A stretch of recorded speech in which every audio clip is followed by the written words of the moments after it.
Olá pessoal, aconteceu então a tão esperada reunião entre Lula e Trump. Eles já haviam se falado por telefone, já haviam se encontrado ali por uns 15 a 20 segundos no dia do discurso do presidente Lula e do Trump também na ONU. Mas agora então eles tiveram uma reunião inicial ali de cerca de 8 minutos junto com a imprensa, uma reunião antes da própria reunião, né, uma conversa com a imprensa antes da reunião. Aí teve uma conversa de cerca de 45 minutos, em particular, somente os dois e as suas respectivas equipes. E depois o Mauro Vieira, né, o chanceler do Brasil, falou com a imprensa sobre o que ocorreu na reunião. Mas uma primeira coisa que não ocorreu, inclusive nos 8 minutos em que o Lula e o Trump estavam juntos, conversando com a imprensa, foi aquela situação que o Trump impôs a outros líderes mundiais, inclusive ao próprio Zelensky, principalmente ao presidente da África do Sul e até mesmo líderes europeus, né, que tiveram que ficar lá todo em torno dele, esperando numa sala antes de serem recebidos, que eu até gravei vídeo aqui no canal, depois eu linko aí no final deste vídeo e põe nos cards para vocês verem. Né? Então não aconteceu esse tipo de situação, que também aconteceu até com representantes do governo japonês. Mas não aconteceu com o presidente Lula. E isto já demonstra um grande respeito do Trump nessas negociações com o Brasil. Inicialmente o Trump disse ali, eu vou comentar então dois momentos. Primeiro eu vou comentar o momento da reunião que está ali com a imprensa, antes da própria reunião, entre o que o Lula e o Trump estão conversando com a imprensa, e depois eu vou comentar o que o Mauro Vieira falou sobre a conversa entre os dois lá em particular, que é os que nós temos até este momento. A partir do momento que for surgindo novas informações, eu vou gravando novos vídeos aqui no nosso Café Geopolítico. O Trump inicialmente disse que o Brasil e os Estados Unidos podem fazer bons acordos, né, que está aberto essa possibilidade entre os dois países de fazerem bons acordos. Elogiou o Brasil, falou que o Brasil era um grande país, que respeitava, né, o presidente do Brasil, citou o fato de sempre termos tido bons relacionamentos. Isso é verdade. O Brasil e os Estados Unidos sempre tiveram um relacionamento muito bom, um relacionamento de mais de 200 anos. Os Estados Unidos foi o primeiro país a reconhecer a independência do Brasil. Desde então, o Brasil sempre teve um bom relacionamento com os Estados Unidos, e principalmente ali a partir dos anos 40, né, o Brasil e os Estados Unidos se transformaram assim grandes parceiros, inclusive durante toda a Guerra Fria e todo o século da segunda metade do século XX. Os Estados Unidos sempre foi o principal parceiro do Brasil, né? Então, e o Brasil sempre foi um parceiro dos Estados Unidos aqui na América do Sul. Depois o Lula, né, enfatizou que o Brasil tem todo o interesse de ter boas relações com os Estados Unidos, que em nenhum momento o Brasil deseja não ter boas relações com os Estados Unidos. E o Lula também disse estar convencido que após a conversa entre os dois, né, vai haver vai haver um encaminhamento para boas relações com os Estados Unidos. O Trump então reafirmou, né, que ele achava que eles chegariam à conclusão de que a uma conclusão boa com o Brasil sobre a questão das tarifas e outras questões. Aí uma repórter ali interrompe e pergunta, né, pro Trump se ele e Lula discutiriam o caso Bolsonaro, né? Aí o Trump respondeu. É engraçado, né? A gente vê um presidente responder desse jeito uma repórter, né? Ele virou e falou que não é da sua conta, e o Lula ficou sorrindo, assim, mas também com um olhar meio de indignado daquela pergunta ter surgido. Outra repórter chega e perguntou também pro Trump o que ele achava das relações do Lula com a China, do Brasil com a China. Ele não falou absolutamente nada, ele só falou que ele vai se encontrar com Xi Jinping na Coreia do Sul e que ele vai discutir com Xi Jinping as questões dele com, é, com a China. Tá? Então, ele não falou mais nada sobre questões do Brasil com a China, sobre a relação do Brasil e da China. Né? Aí uma repórter pergunta, né, se ele já iria suspender as tarifas contra o Brasil. Ele só responde do que é aquele jeitão dele mesmo, assim, olha, nós somos de fazer as coisas muito rápido. Então ele deixou entreaberto que ele pode declarar ainda hoje ou amanhã o fim das tarifas, né? Ele é assim mesmo, né? O Trump, ele tem essa característica de ser alguém que se movimenta com rapidez, né? Ele, ele dá a tarifa de 100%, aí volta para 50%, depois retira a tarifa, um mês depois ele coloca. Essa imprevisibilidade dele, inclusive, é que descontenta os próprios americanos, porque não dá tempo de você se preparar, né, para regular comercialmente. Mais uma vez perguntam, vão fazer outra pergunta. Perguntaram do Bolsonaro, perguntaram da China, aí vão perguntar da Venezuela. O que ele achava do Brasil com a Venezuela? Ou a resposta do Trump é até o que nós sabemos, o Brasil não está envolvido com a Venezuela, então nós não vamos discutir nada disso com o Brasil. E realmente não tem, eles não vão discutir isso com o Brasil, com a questão da Venezuela, mas depois na reunião entre os dois, o Mauro Vieira disse que o Lula falou para o Trump que a América do Sul sempre foi uma região de paz, e o Lula tem razão, acho que a América do Sul é a região do mundo que tem menos confrontação militar. Não há, a última grande confrontação militar da América do Sul foi a Guerra do Chaco, entre o Paraguai e a Bolívia. Né? Se a gente for descontar aí guerras, questão de guerrilha, né? Questão de guerrilhas contra os regimes militares que tiveram, a última guerra mesmo entre dois países.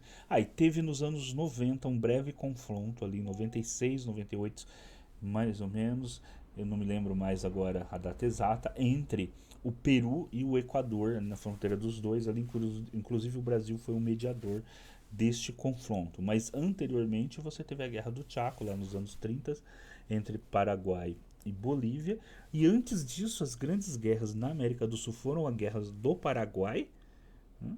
E depois a Guerra do Pacífico, entre Bolívia, Peru e Chile, que foi quando a Bolívia, inclusive, perdeu a sua saída para o mar para o Chile. Então a América do Sul é um continente relativamente muito pacífico. Tá, tinha as guerras civis na Colômbia também, né? Agora eu lembrei. Mas se a gente for comparar, assim, as duas grandes guerras da América do Sul foram no século XIX. Aí você tem ali um confronto nos anos 90 entre Peru e, e Equador, mas um confronto brevíssimo. E você teve as guerrilhas na Colômbia. Se você for comparar isso com qualquer outra região do mundo, né, é uma região muito pacífica. Uma das regiões, com certeza, a região mais pacífica, né, do mundo. Isso com certeza. Então, né, então o Lula disse que está disposto a fazer uma intermediação, uma discussão entre o governo Trump e a Venezuela, se assim o Trump desejar. E realmente acho que não existe um outro líder capaz de fazer essa discussão. Alguém que é recebido pelo Maduro e pode vir a fazer discussão, essa intermediação e evitar uma guerra na América do Sul. Eu sei que o Brasil é um país de torcidas, né? Assim, tem muita gente aí torcendo para os Estados Unidos invadir a Venezuela, né? Porque considera a Venezuela um país comunista, né? E também tem aqueles que acham que e há a possibilidade sim dos Estados Unidos invadir a Venezuela e ficar num atoleiro que nem o Vietnã, mas isso não seria.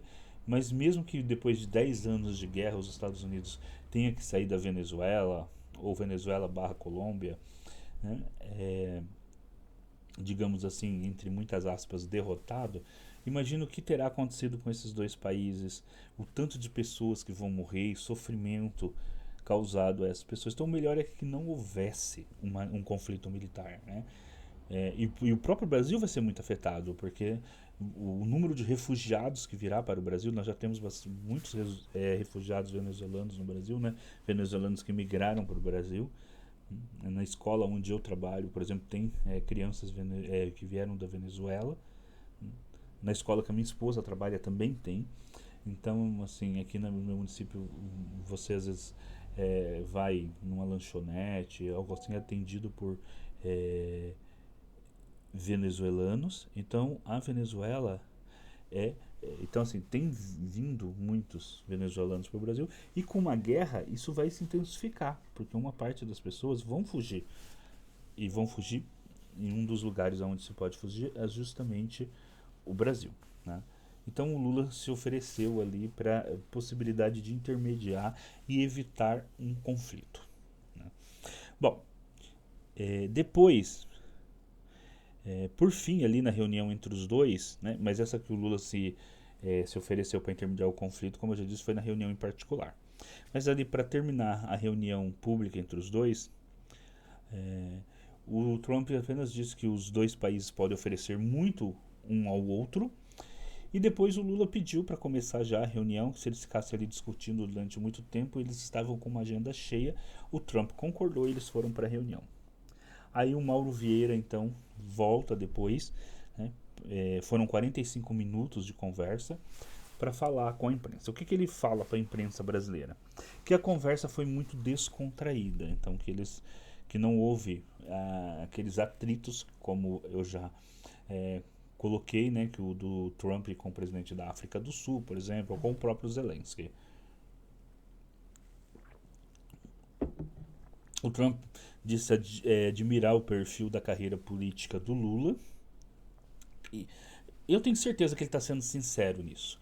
Porque o Lula, ele faz muito aquele perfil, né, que os americanos gostam, né, da pessoa, né, que sai de uma situação que nem o do Lula, que foi até retirante, que veio de uma família muito, muito pobre, galga, né, através do esforço pessoal a chegar a presidente da República. Eu tenho certeza que se o Trump for informado corretamente da história do Lula, ele vai ter muito respeito por essa história, porque os americanos têm esse ideal, né? Da ascensão do homem comum que consegue ascender até se transformar num grande industrial, ou num grande líder político. Os americanos têm, né, essa ideia, né, dentro da ideologia deles, né, de ascensão social através do esforço. Então, com certeza, o Trump, se conhecer a história do Lula, vai gostar muito, porque a história do Lula daria um filme hollywoodiano, de Hollywood ali perfeito. Tá? Daria, tá? E os americanos, eles têm este dentro da ideologia dele, né, esse ideal, né, do homem que se acende por si mesmo, né, que vem das classes populares, tanto na política como na indústria. Se você assistir séries, até aquelas séries de documentários mais populares que tem no History, por exemplo, os gigantes da indústria americana, né, sempre são pessoas que vêm das classes mais baixas e que ascendem então ali para ser os grandes industriais dos Estados Unidos, o político, né, com que vem aquele político que não vem de uma família tradicional de políticos, mas que vem de uma família de mas que vem de uma família, digamos assim, classe média americana e consegue se ascender como grande político, ou mesmo quando ele já vem de uma família tradicional de política, ele vai enfatizar o avô, o bisavô, que foi o primeiro a ascender, né, na carreira, porque os americanos então têm essa ideia.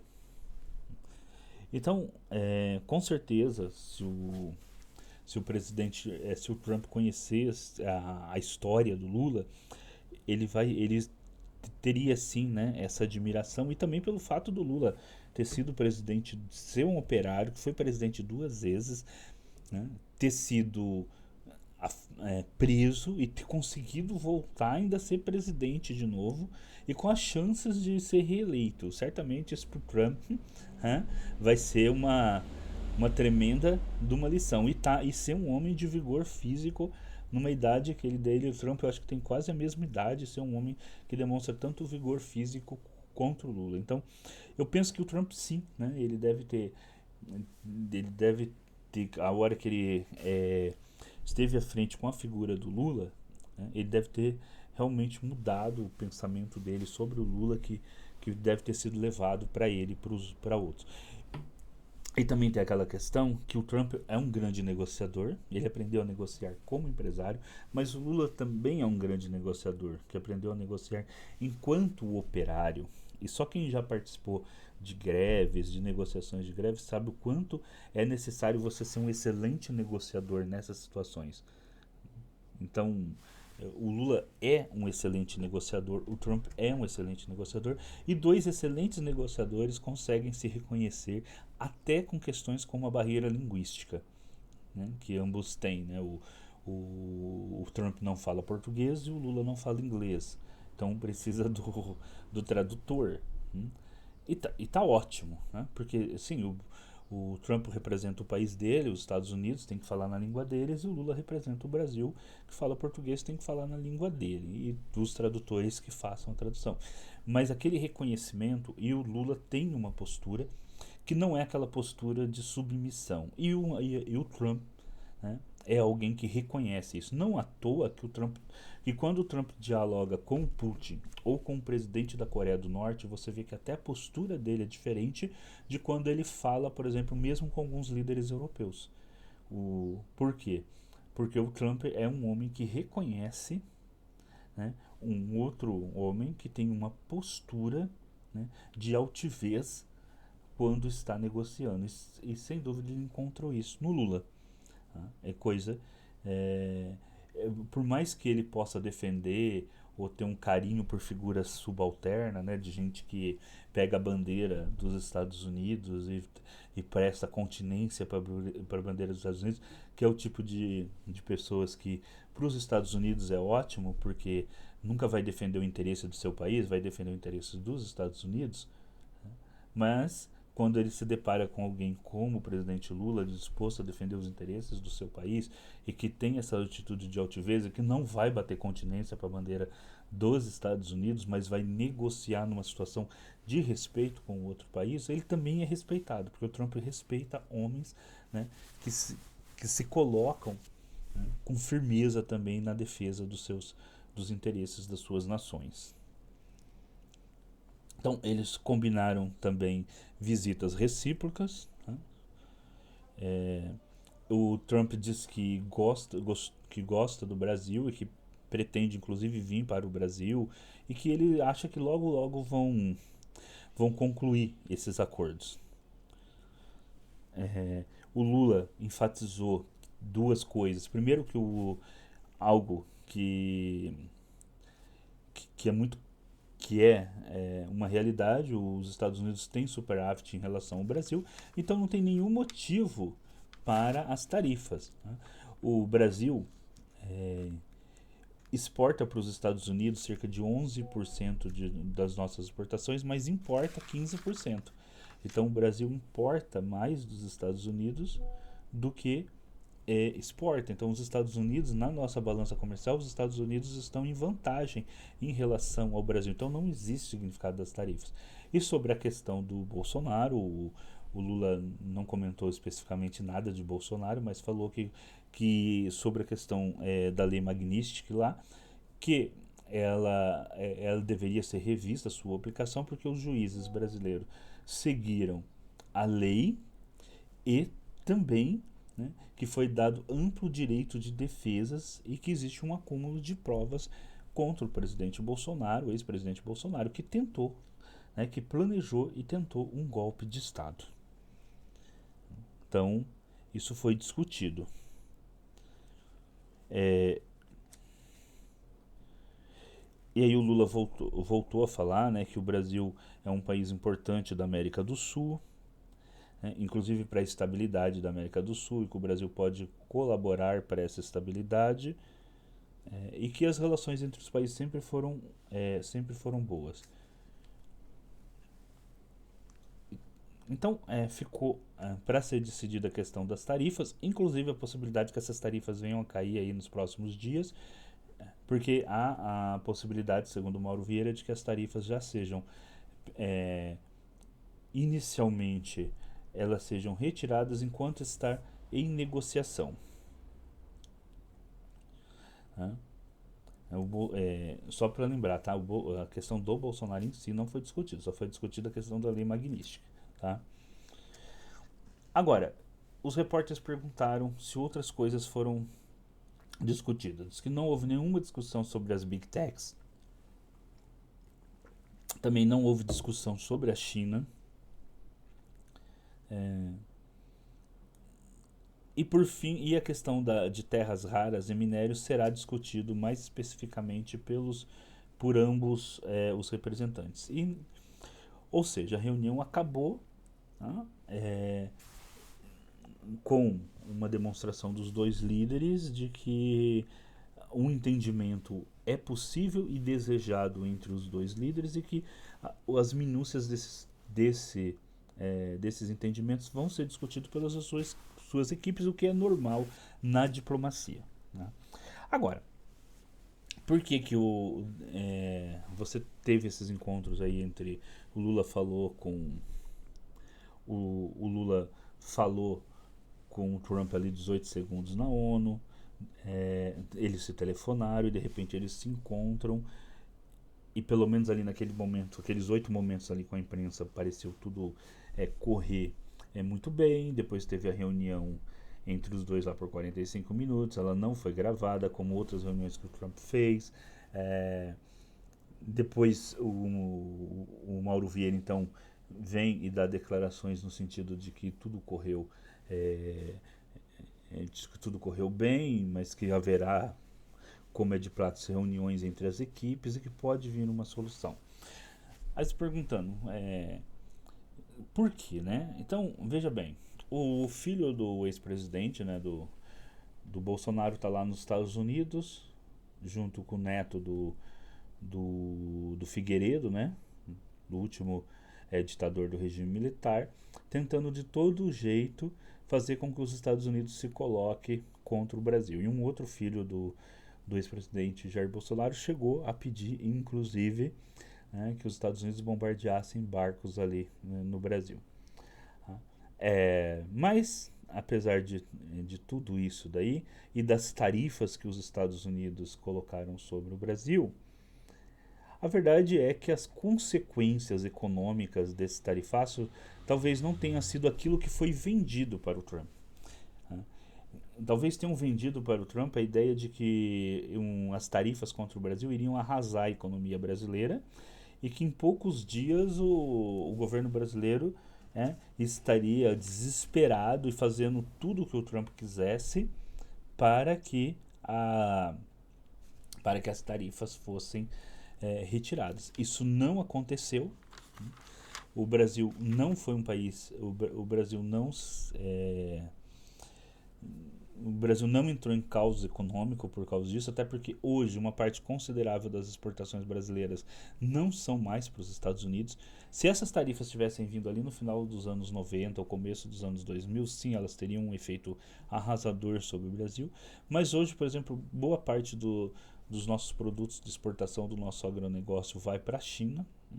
As exportações o comércio entre o Brasil e a China hoje, nós exportamos 35% do nosso comércio vai para a China e 28% nós importamos, enquanto para os Estados Unidos nós só exportamos 11%. E mais, tá? Nos últimos meses, depois do tarifaço, o Brasil diminuiu as exportações sim para os Estados Unidos, chega de 20% aí em cada mês, né? Mas aumentou a sua exportação como um todo, porque o Brasil conseguiu substituir as exportações que iam para os Estados Unidos, mandando para outros países, inclusive a China, o que tem aumentado, né, ainda mais o comércio entre o Brasil e China.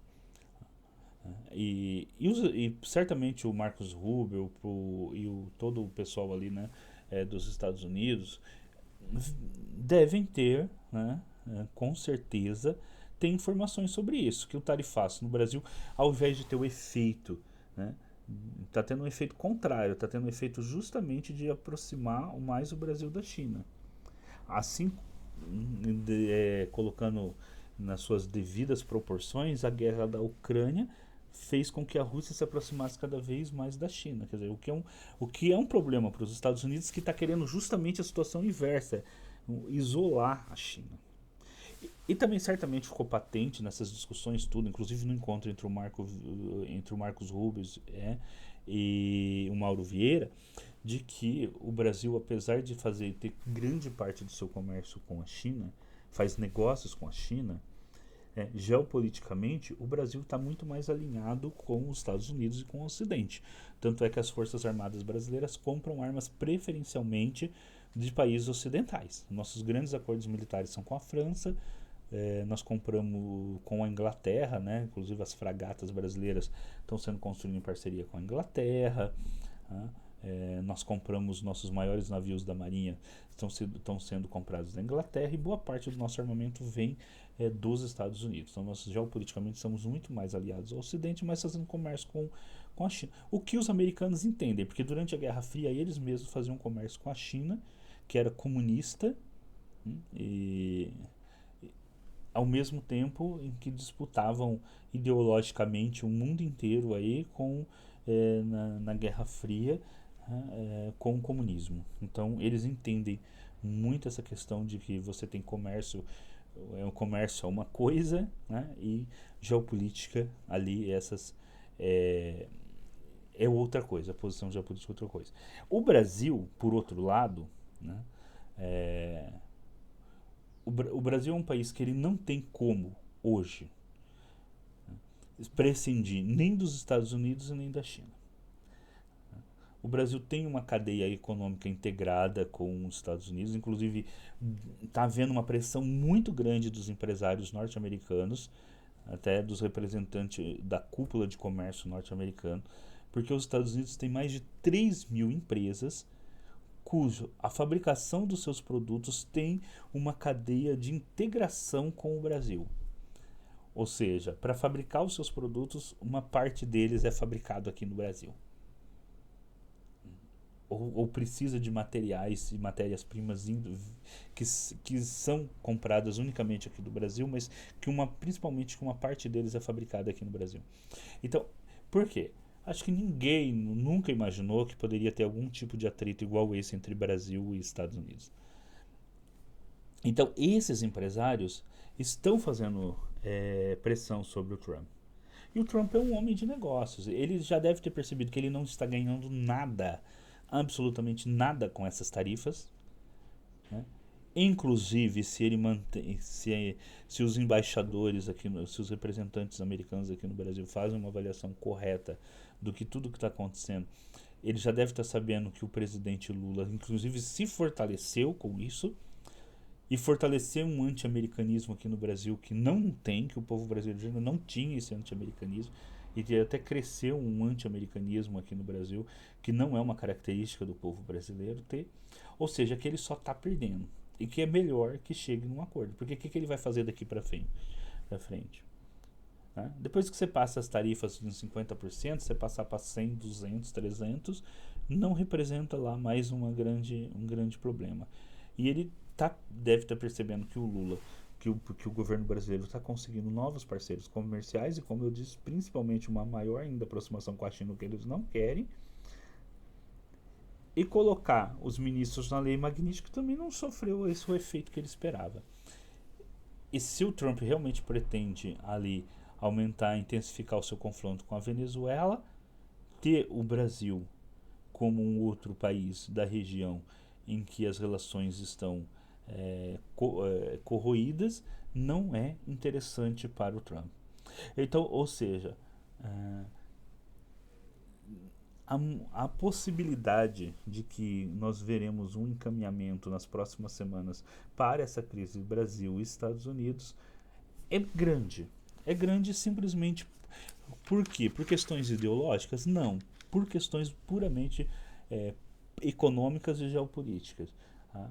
Econômicas porque os Estados Unidos não está ganhando nada com isso, está perdendo, e a cúpula de comércio dos Estados Unidos está fazendo uma enorme pressão sobre o governo Trump, justamente porque você tem essas cadeias, né, de produção que são integradas e que não é vantajoso para as empresas americanas as tarifas contra o Brasil, porque eles estão perdendo dinheiro. São mais de 3 mil empresas fazendo pressão ali contra o governo Trump. Vai ter até uma discussão no Senado se as tarifas do Brasil são justas ou não, e ele pode vir a perder no Senado norte-americano, né, essa questão das tarifas, e o Senado norte-americano retirar as tarifas contra o Brasil, que não está acontecendo com nenhum outro país. Por quê? Porque o Brasil é o único país onde não existe justificativa para as tarifas, porque o Brasil tem, porque os Estados Unidos têm superávit em relação ao Brasil. Então ali o Senado pode retirar. Então assim, não existe. Então inclusive o Trump pode perder uma sua primeira grande derrota no Senado. Então para ele firmar um acordo com o Brasil nesse momento é muito mais vantajoso do que continuar como está. E geopoliticamente, ter o Brasil como um país onde você tem um enfrentamento e uma crise justamente no momento em que você intensifica a crise com a Venezuela, não é vantajoso, já que o Brasil ocupa metade do continente da América do Sul. Tá? Então não é vantajoso. E certamente os norte-americanos, a equipe do Trump já percebeu, né, que não existe nenhuma vantagem em continuar essa crise com o Brasil, simplesmente para defender um grupo político que, inclusive, né, depois de todas esse desenvolvimento, né, dessas conspirações contra o seu próprio país, só estão fortalecendo o governo que eles são contra, né? Quer dizer, o Lula só está cada vez mais fortalecido, inclusive as últimas pesquisas para a presidência da República mostram que se as eleições fossem hoje e o próprio Bolsonaro fosse concorrer, ele teria ali cerca de 41% dos votos e o Lula teria entre 48% e 49%, ou seja, muito acima inclusive da margem de erro. Né? Ou seja, toda essa conspiração aí para poder prejudicar o Brasil só fortaleceu o governo Lula. Então é isso, pessoal. Eu fico por aqui. Tá? Deixem os seus comentários. Se você ainda não é inscrito no canal, se inscreva. Comente. Tem ali um sininho, né? Aperte o sininho para receber os novos vídeos e principalmente dê o like, curta o vídeo, porque isso é muito importante para o nosso canal. Conforme a gente for acompanhando a questão, essas questões nós vamos voltar a gravar outros vídeos sobre como vai se desenrolar os acordos, né, que pensamos levará ao fim aí dessa crise das tarifas e a normalização das relações entre Brasil e Estados Unidos, até porque os Estados Unidos não podem perder o Brasil como grande parceiro. Né? E o Brasil sim é um país que está no Ocidente e que tem uma relação e que ainda que hoje tem relações econômicas maiores com a China, tem relações culturais, né, e geopolíticas muito mais próximas dos Estados Unidos, e o Brasil precisa fazer esse equilíbrio, né, entre Estados Unidos e China, pois o Brasil não pode prescindir de nenhum dos dois. Os Estados Unidos ainda são um dos países que mais investem no Brasil, mas o Brasil vende muito mais para a China. Então, nessa disputa entre duas grandes potências, né, o Brasil vai ter que caminhar aí nos próximos anos, né, sempre de forma, né, a conseguir o melhor resultado nas negociações com ambas para se fortalecer enquanto potência regional na América do Sul, que é o que o Brasil deve fazer. O Brasil não precisa se alinhar automaticamente com os Estados Unidos, mas também não deve fazer com a China, ao contrário, deve ter os seus próprios objetivos e negociar com ambos os países para alcançar os seus objetivos. E não para fazer como alguns querem, seguir os objetivos dos Estados Unidos, ser um país que se alinha automaticamente com os Estados Unidos, mas também não com a China.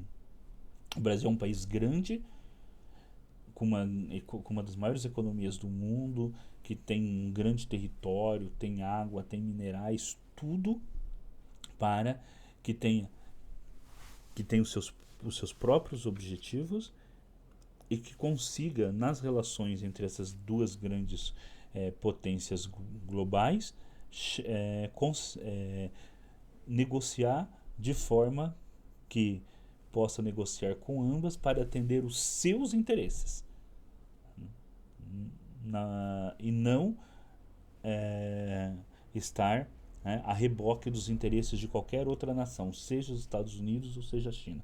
A gente precisa estudar os Estados Unidos, precisa estudar a China, mas justamente para estabelecer negociações em todos os campos da ciência, da economia e tudo mais, que venham a entender os nossos interesses, os interesses do Brasil, para que o Brasil então possa aí alcançar uma posição e se consolidar numa posição de potência regional, que é o que o Brasil deve seguir, que é o que o Brasil deve almejar, seguir, se consolidar como uma potência regional no Atlântico Sul e na América do Sul especificamente. Então é isso.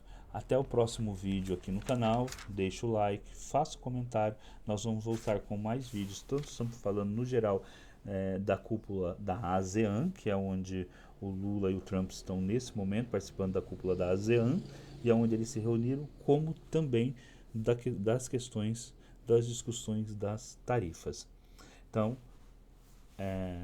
se você não é inscrito aqui no canal, se inscreva e acompanhe tanto os nossos boletins de política e problemas brasileiros, quanto o nosso café geopolítico aqui no canal, além dos outros vídeos temáticos sobre filosofia e ficção científica que nós gravamos aqui no canal. Lembrando que quarta-feira agora vai iniciar aí 6 aulas que nós vamos fazer sobre as meditações do filósofo Descartes, a partir das 19 horas na quarta-feira. Às 19 horas na quarta-feira agora nós vamos fazer a primeira aula sobre a meditação 1 e 2 das meditações cartesianas. Eu espero vocês então quarta-feira às 19 horas aqui no canal para essa aula sobre o Descartes e todos os dias para falarmos de geopolítica e no nosso boletim de política e problemas brasileiros. Então, até o próximo vídeo aqui no canal.